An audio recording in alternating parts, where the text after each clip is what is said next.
15টি সফলতার সূত্র।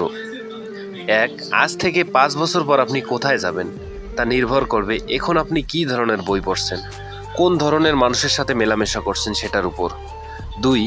এডিসন বলেন, সাফল্য হলো 95% কঠোর পরিশ্রম আর 5% অনুপ্রেরণার ফল। 3. যে ব্যক্তি পড়তে পারে কিন্তু পড়ে না, আর যে ব্যক্তি পড়তে পারে না, দুটোই সমান। 4. ফার্স্ট ইমপ্রেশন খুবই গুরুত্বপূর্ণ, কারণ কোনো কথা বলার আগেই একজনের সাথে সাক্ষাৎ হওয়ার 3 থেকে 5 সেকেন্ডের মধ্যেই তার সম্পর্কে একটা ধারণা হয়ে যায়। We never get a second chance to make the first impression. 5. আপনি কি অর্জন করেছেন, সাফল্য মাপার মানদণ্ড সেটা নয়, বরং আপনি পড়ে যাওয়ার পর কতবার ঘুরে দাঁড়িয়েছেন সেটা। 6. পরাজয়ের ভয় পরাজয়ের চেয়েও খারাপ। 7. একটা পরাজয় আরও পরাজয়ের জন্ম দেয়, কারণ প্রত্যেকটা পরাজয়ের সাথে ব্যক্তি তার আত্মমূল্য হারিয়ে ফেলে, যেটা পরবর্তী পরাজয়ের কারণ। আর পরাজিতরা কোনো কিছু ঘটার অপেক্ষায় থাকে, তারা কখনোই কোনো কিছু ঘটাতে পারে না। 9.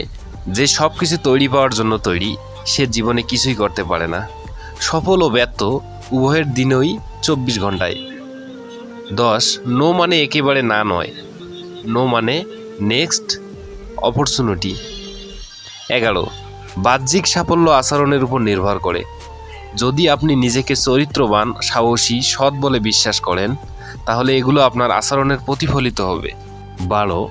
জয়ী হতে হলে কি কি করতে হবে, বিজয়ীরা সেটার উপর গুরুত্ব দেয়। 13. আপনি সবসময় যা করে এসেছেন, এখনও যদি সেটাই করেন, তাহলে সবসময় যা পেয়েছেন এখনও তাই পাবেন। 14. সম্পর্ক তৈরি করা একটা প্রক্রিয়া, কোনো ঘটনা না। 15. আপনার ইচ্ছাশক্তি আপনার ভাগ্যকে নিয়ন্ত্রণ করবে।